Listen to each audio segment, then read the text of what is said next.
The Dakota sky in 1876 was a sheet of brass, burning everything beneath it. Out in this unforgiving emptiness, 12-year-old Elias Thorne was checking his father's worthless snares when he found her. She was Lakota. She was old, and she was dying. His father's first rule was simple.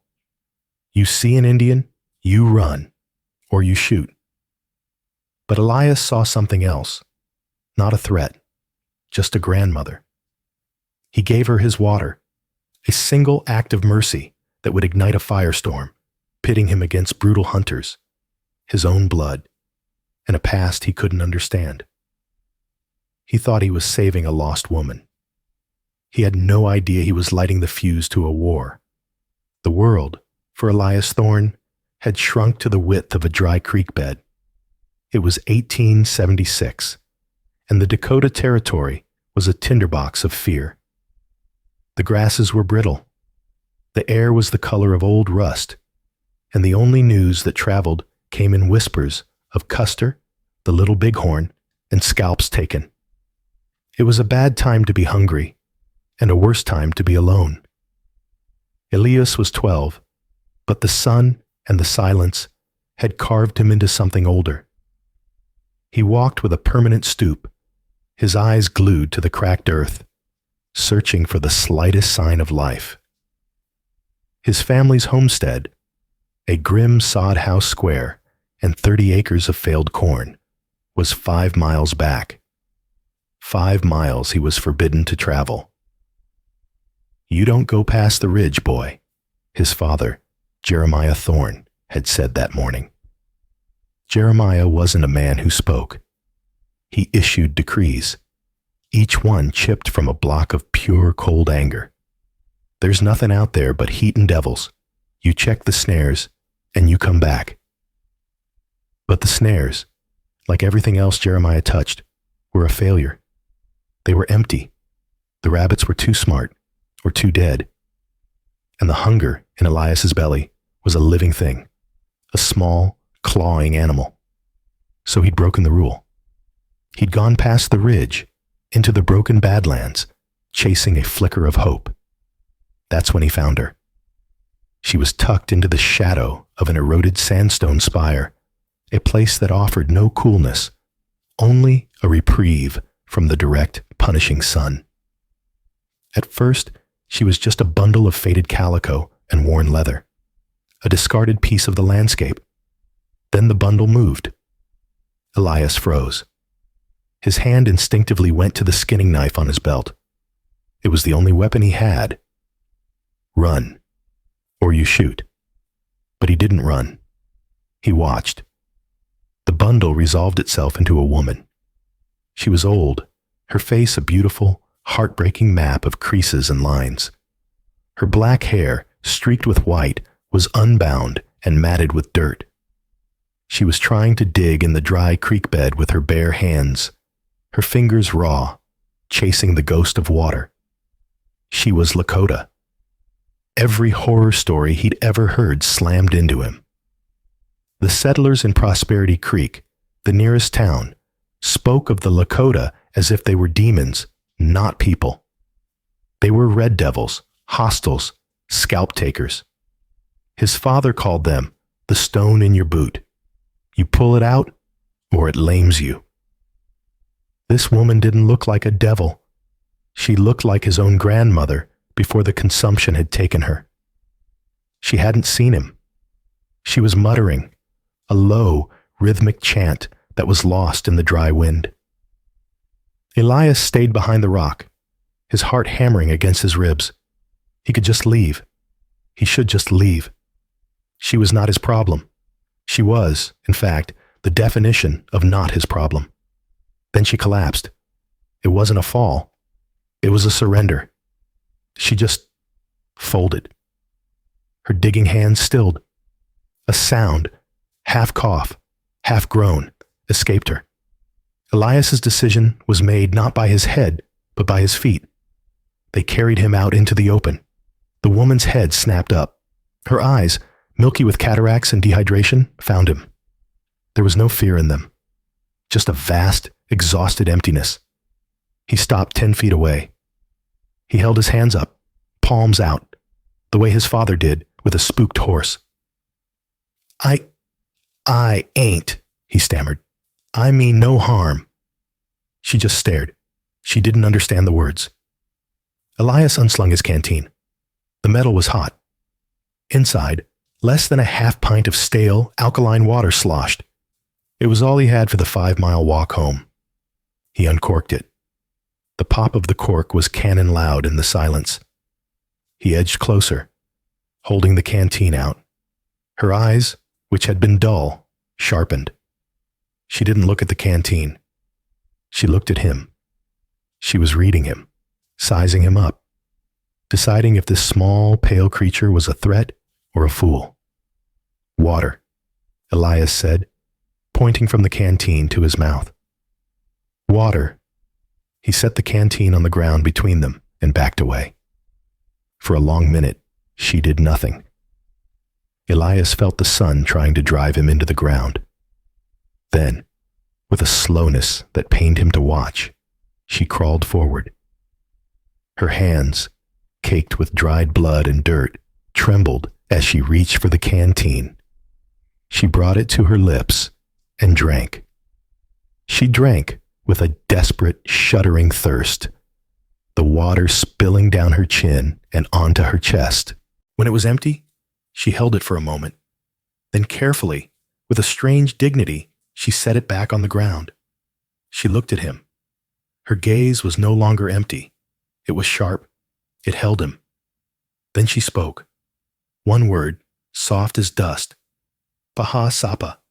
She pointed, not at him, but northwest, toward the Black Hills. Then she pointed to herself. She was lost. She was from Paha Sapa, the sacred lands that the prospectors were now tearing apart.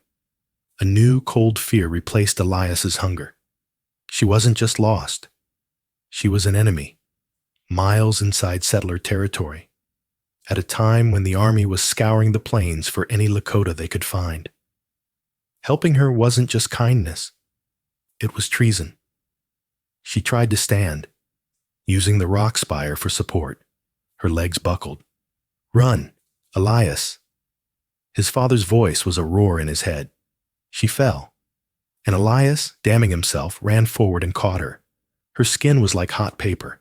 Her body was light, all bone and sinew. He grunted, easing her back against the rock. He was in it now. He was in it deep. He looked at the sky, as if an answer might be written there. The brass had deepened to a burning orange. He was late. He was already late. All right, he whispered, to himself, to her, to the uncaring gods of the prairie. All right. He couldn't leave her. The stone was in his boot. But instead of pulling it out, he was about to carry it home. Elias knew he couldn't take her to the homestead. His father, Jeremiah, would be the end of her. Jeremiah Thorne was a man who lived by a simple, brutal arithmetic. The drought had taken the corn. The bank was taking the land. The Lakota had taken Custer. In his mind, it was all the same coin. He would see the old woman not as a person, but as one more subtraction. There was only one place.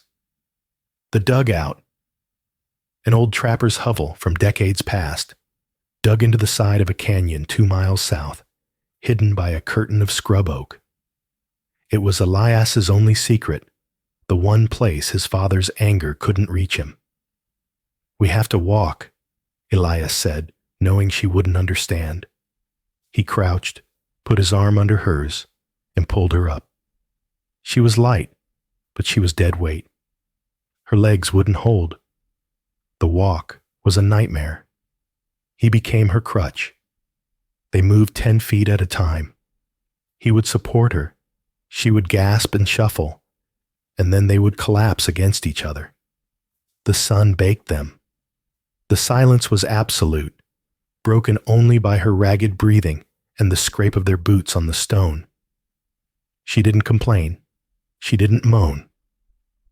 In her moments of rest, her eyes were closed, but her mouth was set in a line of iron-hard will. Elias, covered in her sweat and his own, felt a strange, grudging respect. She was tougher than he was. It took 2 hours to travel a single mile. The sky was bruising with purple when they heard the hoofbeats. Elias reacted with the instinct of a hunted animal. He dragged her, half falling, behind a thicket of wild plum bushes. He threw himself over her, his hand clamped over her mouth.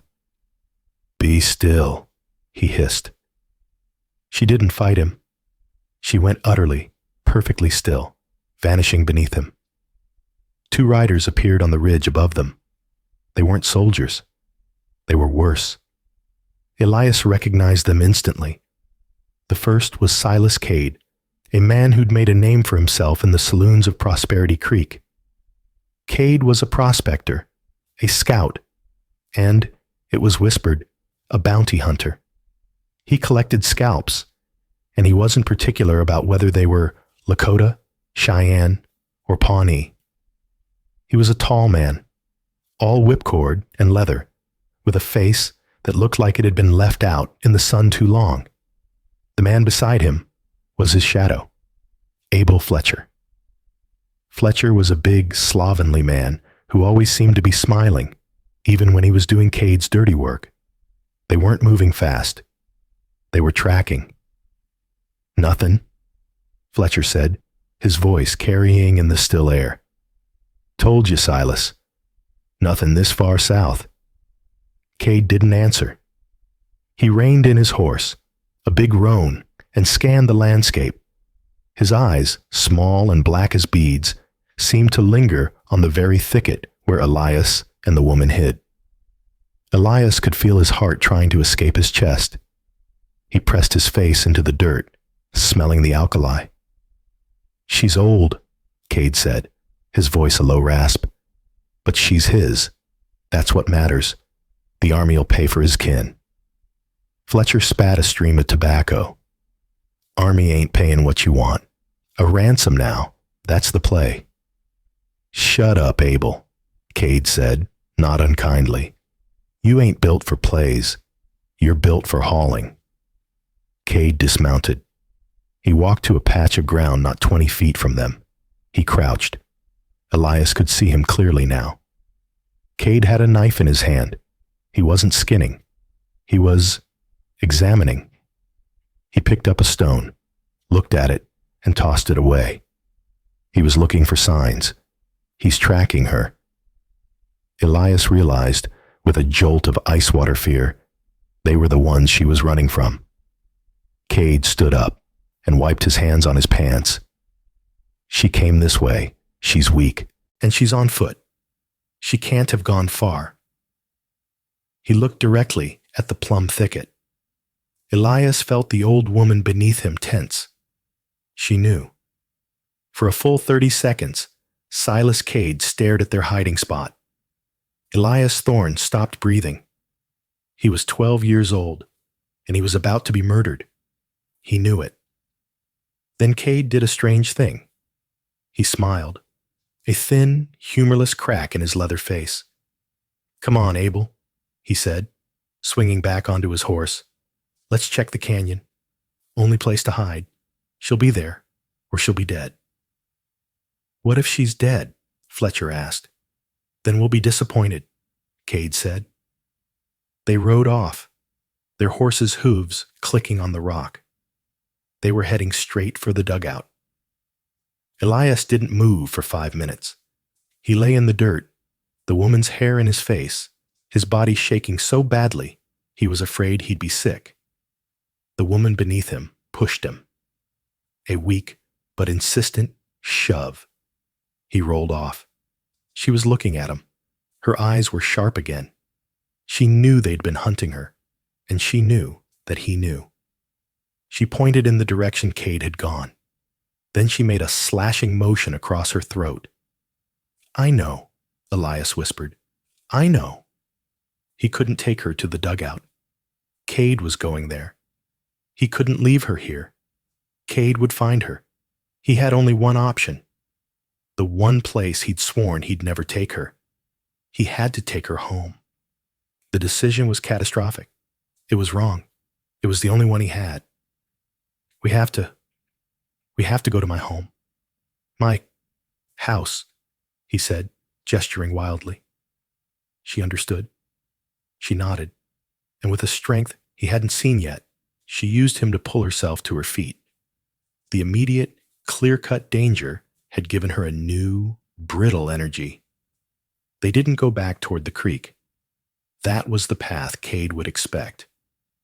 Elias led her south, then east, through a shallow arroyo that was choked with scree. It was the long way. It would add a mile to their journey, but it kept them below the sight lines. The sun set. The world went from orange to a deep, cold purple. The temperature dropped 20 degrees. The prairie, which had been an oven, became a refrigerator. The woman, wearing only a thin dress, began to shiver. Elias was in shirt sleeves. They were both in trouble. Night on the prairie was not silent. It was filled with the yip of coyotes, the rustle of unseen things, and the constant moaning wind. To Elias, every sound was Silas Cade's horse. Every shadow was Abel Fletcher's smile. He pushed them hard. The woman, whose name he still didn't know, kept pace. She was flagging, her breathing a ragged, wet sound, but she didn't stop. She held onto his arm, her grip surprisingly strong. It was as if they were lending each other their will. It was full dark when they saw the light. A single, weak yellow square in a sea of black. His home. The terror of his father now fully replaced the terror of Silas Cade. "You have to. Be quiet," he whispered, holding a finger to his lips. She nodded, her eyes wide. The homestead was just the sod house and a leaning shed that served as a barn. The mule, Judas, brayed softly from inside. "Pa," Elias whispered. "My 8. He pointed to the house, the woman's eyes fixed on the door. She understood. Elias led her to the barn. It smelled of hay, dust, and mule. "Here, stay. Wait." He pushed her into an empty stall, one that had been built for a cow they'd long since eaten. He pointed to her, then to the ground. "Stay." She sank into the old straw without a word. Elias took a deep breath. He wiped his face. He tried to look normal. He couldn't. He was covered in dirt. His arm was scratched, and he was 2 hours late. He walked to the house. He opened the door. The one-room house was lit by a single kerosene lamp. His father, Jeremiah, was sitting at the table, his back to the door. He was not eating. There was no food on the table. He was just sitting.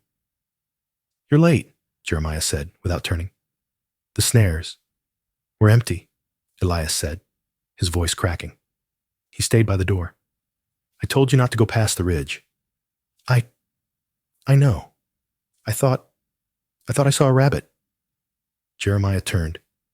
His face was all sharp angles and shadow in the lamplight. His eyes were a pale, flat blue. They looked at Elias, and then they looked past him. "You left the barn door open," Jeremiah said. Elias's blood went cold.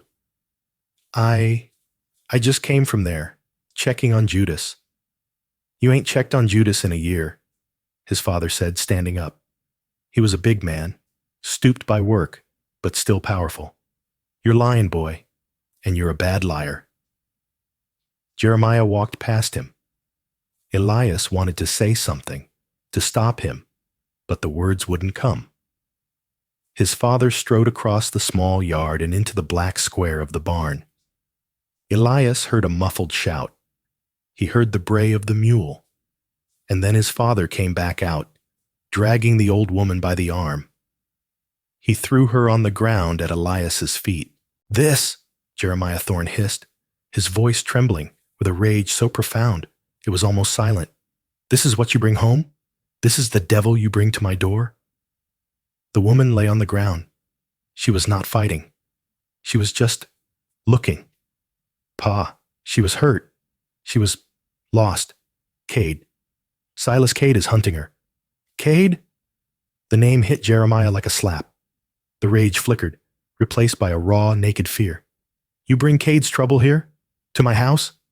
She was dying, Elias screamed, the words tearing out of him. She was dying. We're all dying, Jeremiah roared, and he backhanded Elias.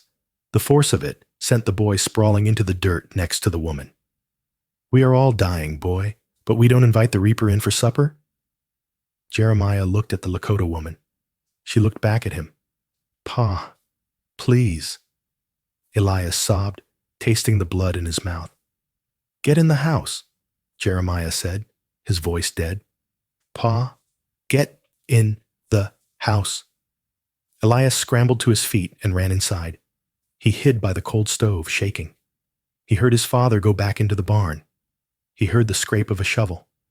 Oh, God, he's digging. He's going to kill her. The door opened. Jeremiah came in. He was not carrying a shovel. He was carrying a shotgun. He went to the table and sat down.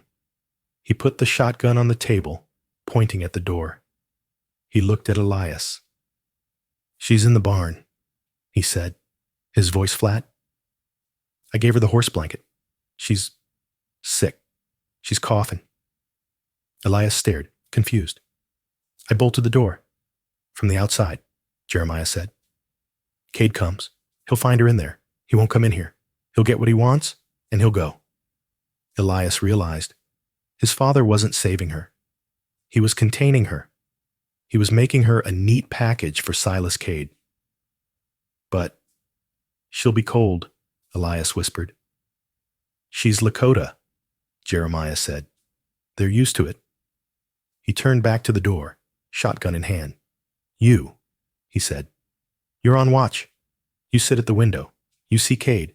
You tell me. Elias realized his father was terrified.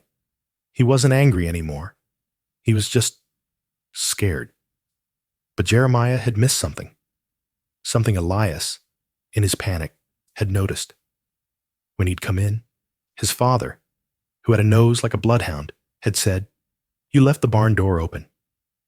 He hadn't said, Who's in the barn? Elias had smelled only hay and mule.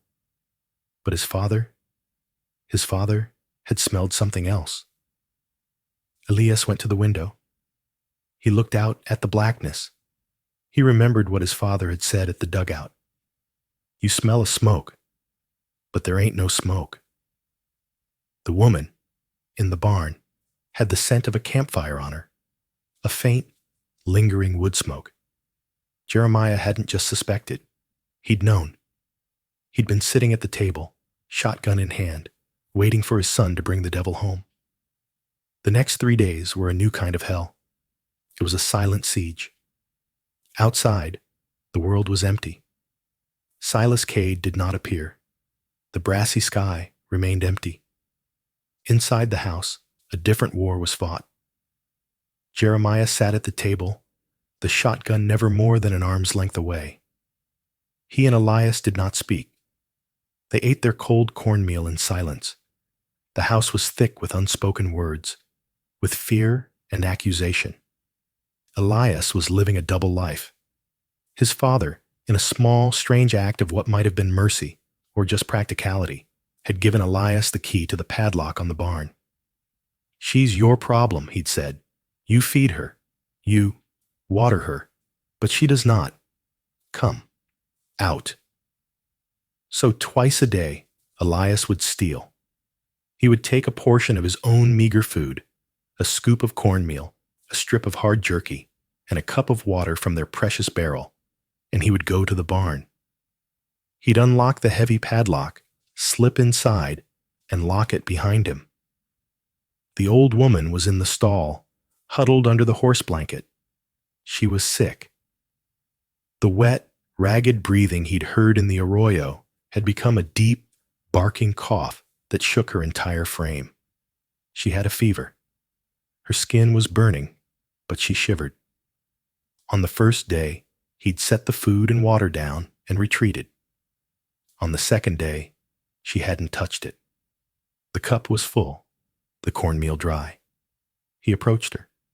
"Ma'am," he whispered. Her name, he'd learned, was Tashina. He had said, "My name is Elias," and pointed to himself. She had looked at him, her eyes bright with fever, and whispered, "Elias." Then she tapped her own chest. Tashina. It meant her shawl. It was a good name. She was always wrapped in layers, as if trying to hold herself together. "Tashina, you have to eat." She turned her head away, her body racked by a coughing fit. Elias, in a panic, did the only thing he could think of. He took the cornmeal, poured a little water into it, and made a thin, cold gruel. He knelt beside her. "Please," he said. He dipped his fingers in it and held them to her lips. She looked at him. Her eyes were not the eyes of a savage. They were the eyes of a person in pain. She licked the gruel from his fingers. He fed her, by hand, like a baby bird. When he was done, he sat with her. Her breathing was terrible. He took the rag he used to clean his knife and dipped it in the water. He wiped her forehead. She was delirious. She began to speak, not to him, but to the shadows in the barn. She spoke in Lakota, her voice urgent, then pleading, then angry. The same words, over and over. She'd grab his arm, her grip strong, and stare at him, but she wasn't seeing him. She was seeing someone else. "Wingyan," she'd moan. "Wingyan. Ksapa." Then, "Reverend. Reverend." The last word was English. It stuck out of the Lakota like a new nail in an old boot. "Reverend?" Elias asked. "Like a preacher?" She didn't respond, just lapsed back into her fever. On the third night, a storm broke. Not a rainstorm. They were not so lucky. A dry, electric storm. Thunder rolled across the plains, and the wind howled. Elias lay in his cot, listening to the wind and his father's steady breathing. Then he heard it. A cough. From the barn. Even over the wind, he heard it. It was weaker, wetter. He knew that cough. It was the same cough that had taken his mother. He got up. "Where are you going?" Jeremiah's voice came from the darkness. He'd been awake the whole time. She sounds bad, Pa. It ain't our concern. She's drowning in her own lungs, Pa, like Ma. Silence. "You're a fool, Elias," Jeremiah said, but he didn't stop him. Elias ran to the barn, the cold mud of the yard sucking at his bare feet. He found Tashina in the dark. She was barely breathing. Her chest was making a high whistling sound. He lit the barn lantern, his hands shaking. Her face was gray.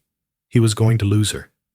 After all this, the defiance, the beating, the theft, she was going to die in his barn. "No," he said. "No, you don't." He didn't know what to do. He just knew he had to do something. He propped her up against the stall wall. He rubbed her back, trying to break up the congestion. He spoke to her. "You gotta fight. You hear me? You're tough. I saw you. You gotta fight." She opened her eyes. The fever had broken. She was weak, her eyes sunken, but she was lucid. She was looking at him. She saw the fear in his face. She saw the desperation. Slowly, she lifted a trembling hand to her neck. She was wearing a small, worn leather pouch on a thong, a medicine bundle. Elias had seen it, but had not dared to touch it.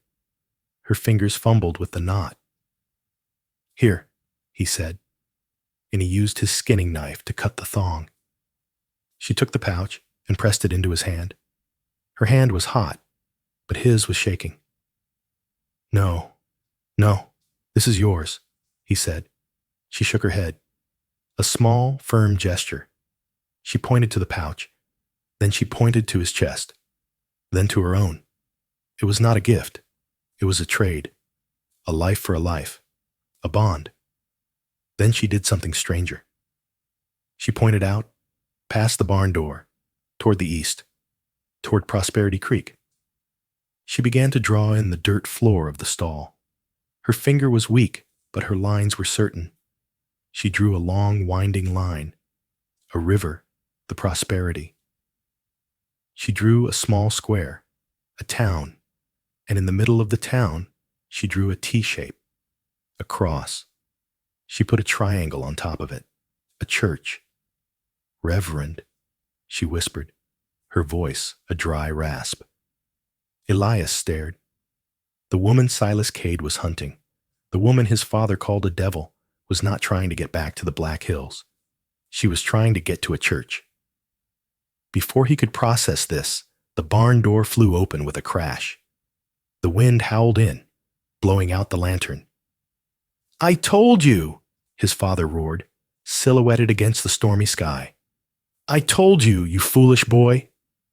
Jeremiah stood there, his face a mask of fury. And behind him, lit by the lightning, were two riders, Silas Cade and Abel Fletcher. They had found them. "Well, well, well." Silas Cade's voice slithered through the wind. "Look at this, Abel. A family reunion." Jeremiah Thorne stood frozen. He'd come to the barn to drag his son back, and in doing so, had opened the door to the very men he feared. Cade dismounted, moving with a lazy, reptilian grace. He pulled a slicker tight around him. Fletcher, slower, stayed on his horse, a massive grin splitting his face. "Evening, Thorne," Cade said, stepping into the barn. He held his own lantern, and its yellow light painted the scene. He saw Elias. He saw the sick woman in the hay. "You've been a busy boy," he said to Elias, "finding my property." "She ain't property," Elias said, his voice a squeak. He stood in front of Tashina, shielding her. Cade laughed. Brave. Stupid, but brave. He looked at Jeremiah.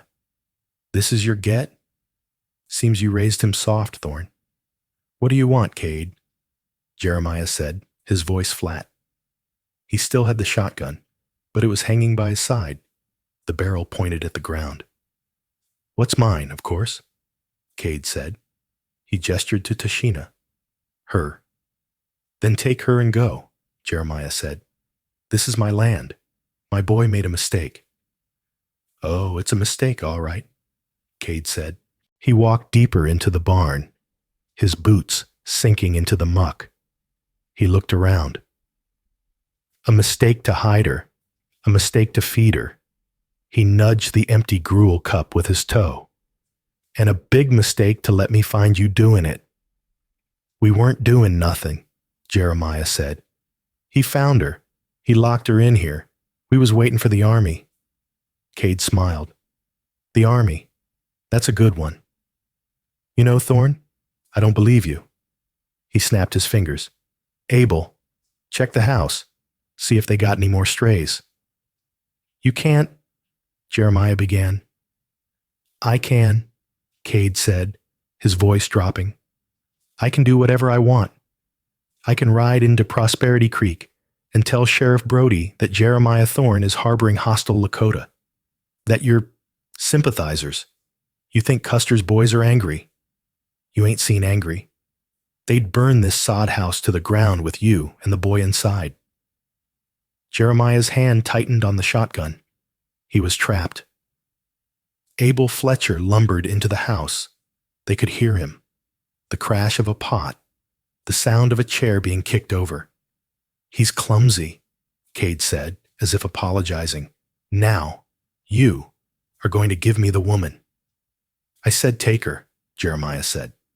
"And you," Cade said, pointing at Elias.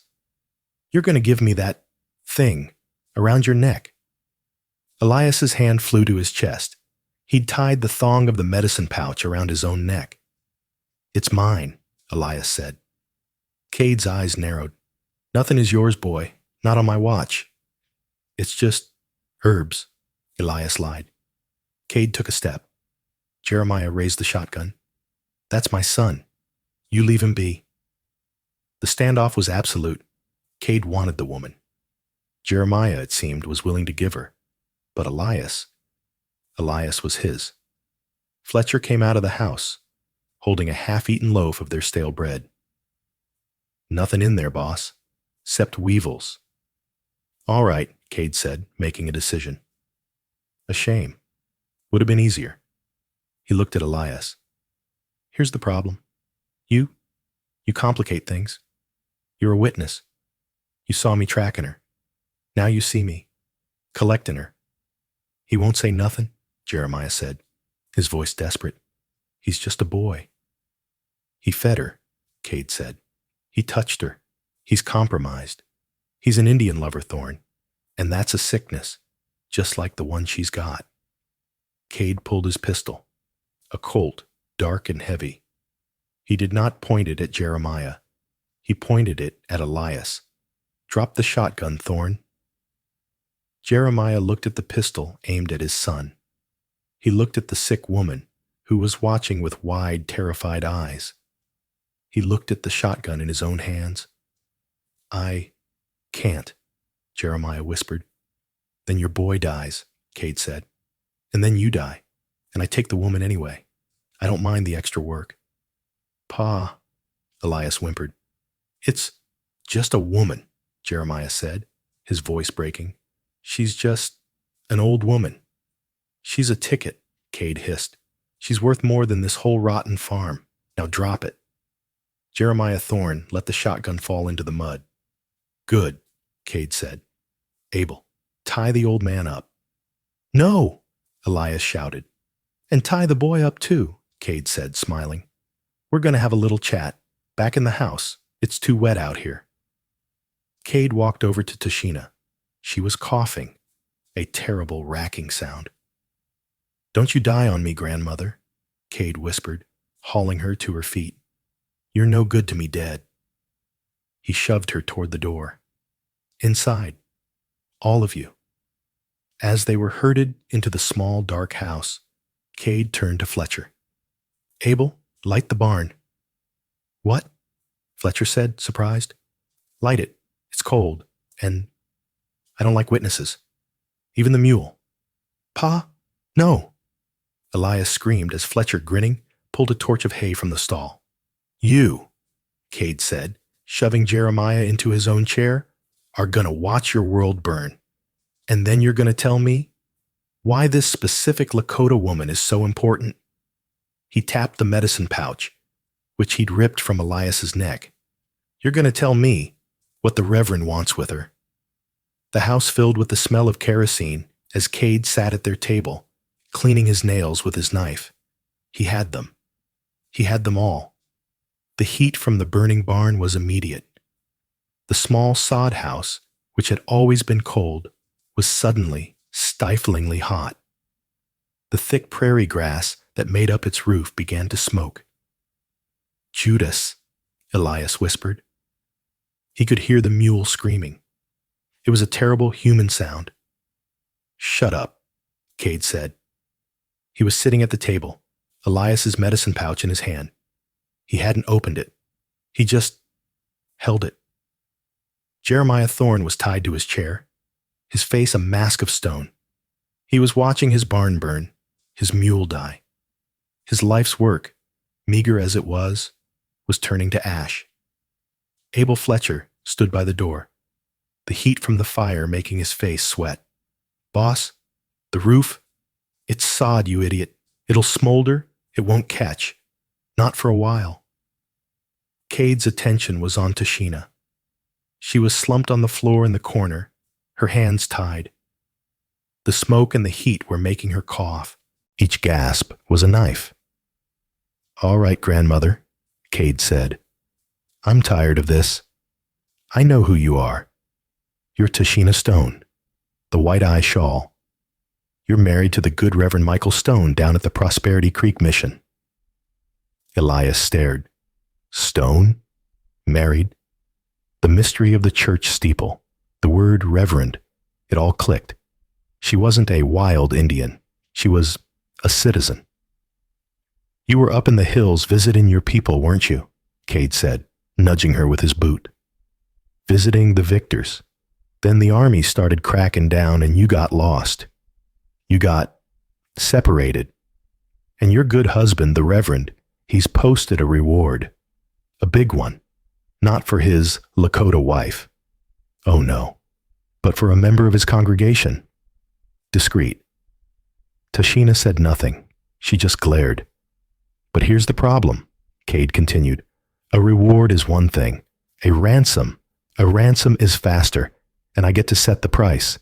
And the price, he looked at Jeremiah, just went up for the safe return of his wife and compensation for the Thorne homestead, which, as you can see, he gestured to the burning barn, was tragically destroyed by hostiles. This was the plan.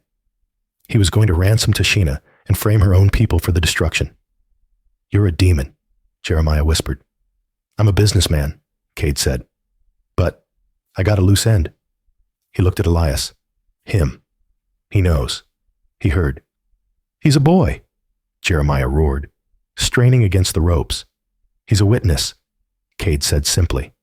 And I can't have him running to the Reverend and telling a different story. Can example? Abel Fletcher at the door looked nervous. Silas, killing a boy? That's different. Who's killing? Cade said. It's a tragedy. He died, trying to save his mule. He smiled. Now, I see two ways this goes.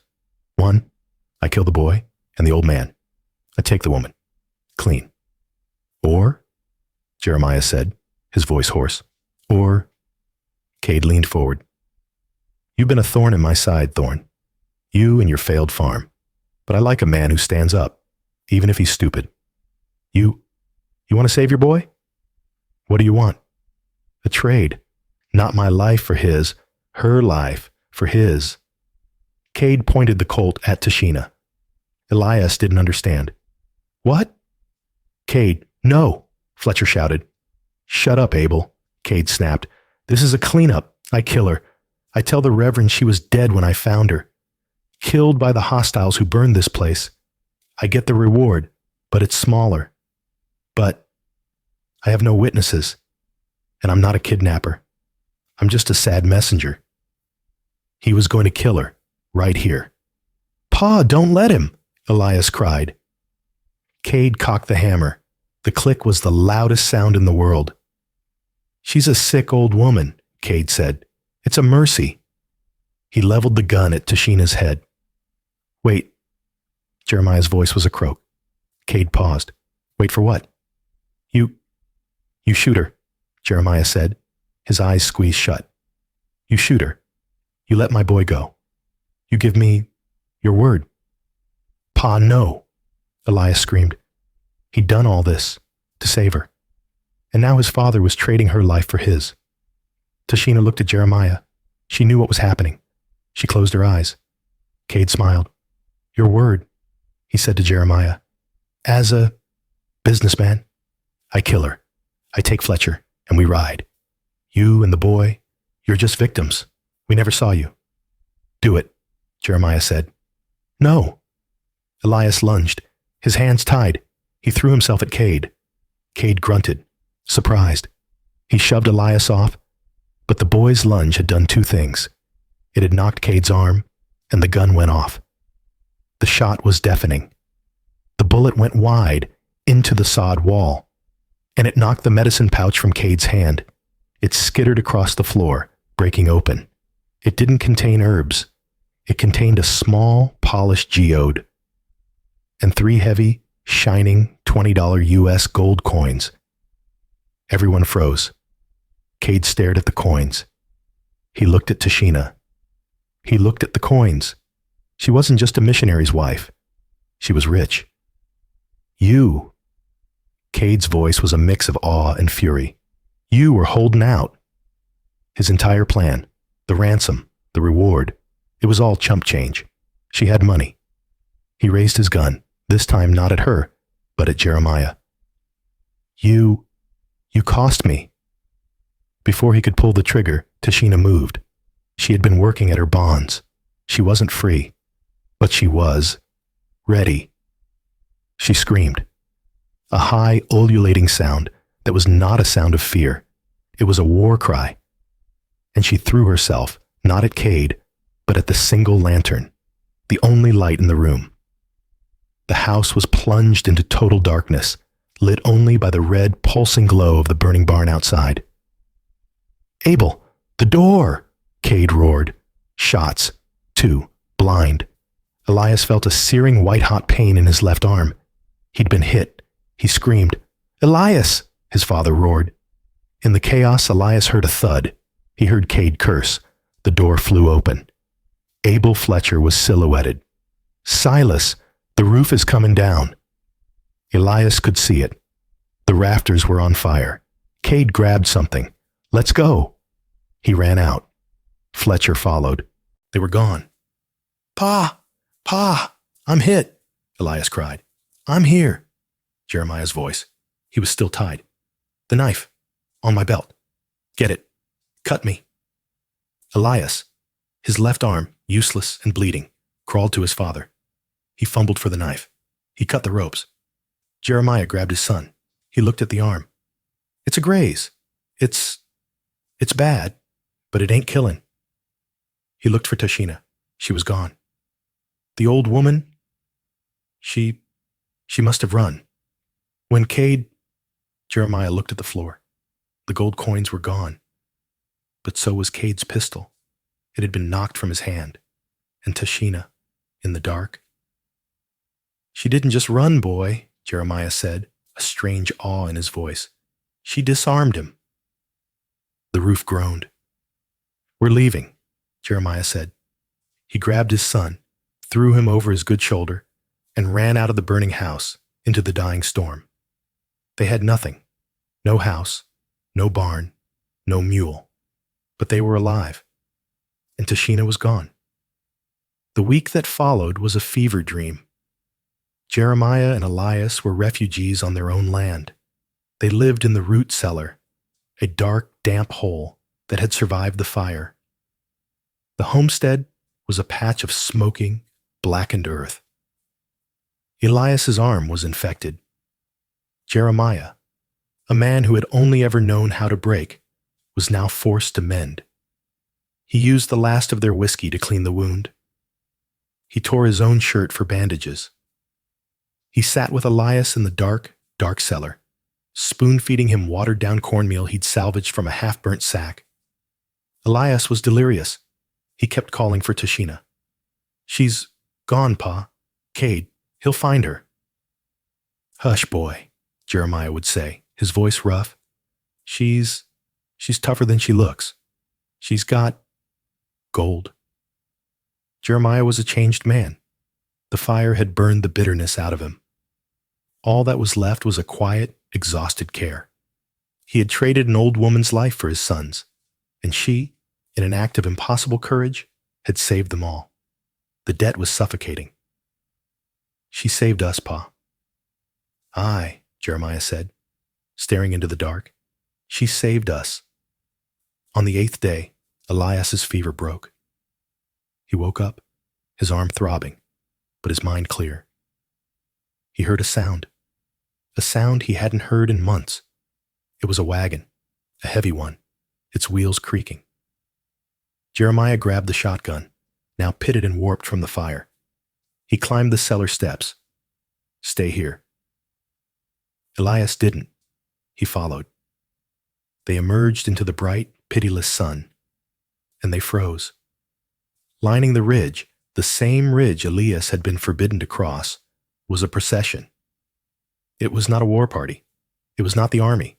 It was wagons. 4 of them, and horses, and people, dozens of people, men in black coats, women in calico, children. At the front, on a large wagon, sat a stern-looking man in a preacher's collar. His face was severe, but his eyes were kind. Beside him sat Tashina Stone. She was clean. She wore a blue dress. Her hair was in a neat bun. She looked different, smaller. And behind her wagon was the entire congregation of the Prosperity Creek Mission. A mix of white settlers and praying Indians, Lakota and Cheyenne families who had adopted the white man's God, if not his ways. And with them, on a horse, was Sheriff Brody, a tin star on his vest. Jeremiah Thorne, the preacher called out, his voice booming. I am Reverend Michael Stone. Jeremiah said nothing. He just stood, his son half hiding behind him, the useless shotgun in his hand. Tashina got down from the wagon. She walked toward them. She stopped in front of Elias. She looked at his bandaged arm. Then she looked at Jeremiah. She said nothing. My wife, the Reverend said, walking up behind her, tells me a complicated story. He looked at the ruin of their farm. She tells me a story of a boy who gave her water, and a man who gave her to the wolves. Jeremiah flinched. But, the Reverend continued, she also tells me a story of a man who raised his gun to protect his son, and a woman who, in turn, saved them both. Tashina stepped forward. She was holding something. She gave it to Elias. It was the medicine pouch. He opened it. Inside was the small geode. The gold coins were gone. Tashina pointed at the wagons. We don't want charity, Jeremiah mumbled. It is not charity, Reverend Stone said. It is a payment. Mrs. Stone used her personal funds. He said this with a slight pained look. To hire the sheriff. To find Mr. Cade. You found him? Elias asked. Oh, yes, the sheriff said, stepping forward. Found him in Prosperity Creek, trying to spend a $20 gold piece. Telling some story about a fire. We found Mr. Fletcher. Well, Cade found him first. Seems Mr. Cade doesn't like partners who get nervous. He was telling them Cade had killed Fletcher. Cade is in my jail, the sheriff said. He'll be tried for Fletcher's murder. But he's also being tried for the attempted murder of this boy. He pointed at Elias. That was Tashina's story. She hadn't just told them about the gold. She'd told them about the shot in the dark. But the farm, Jeremiah said. Mrs. Stone, the Reverend said, has also arranged for supplies. Tashina clapped her hands. The mission congregation began to unload the wagons. Sacks of flour, beans, seed corn for the next planting, 2 new axes, lumber, and tied to the back of the last wagon was a mule. Jeremiah Thorne, the hard, bitter man who had been broken by the prairie, finally broke. He didn't cry. He just sagged. He looked at Tashina. Ma'am, Tashina raised a hand. She looked at Elias. She put her hand on his good shoulder. She spoke. Her voice was clear and strong. Kola, she said. It was a Lakota word. Elias didn't know it, but he knew what it meant. Friend. She turned and walked back to her husband. The entire mission set to work. They did not speak to Jeremiah or Elias. They just worked. They were clearing the rubble. They were raising a new wall. Tashina. She hadn't returned with a war party. She'd returned with an entire community. And as Elias Thorne, his arm aching, picked up a hammer to help, he knew that the stone in his boot, it wasn't a stone at all. It was a seed. In the end, it wasn't a war party that Tashina brought back.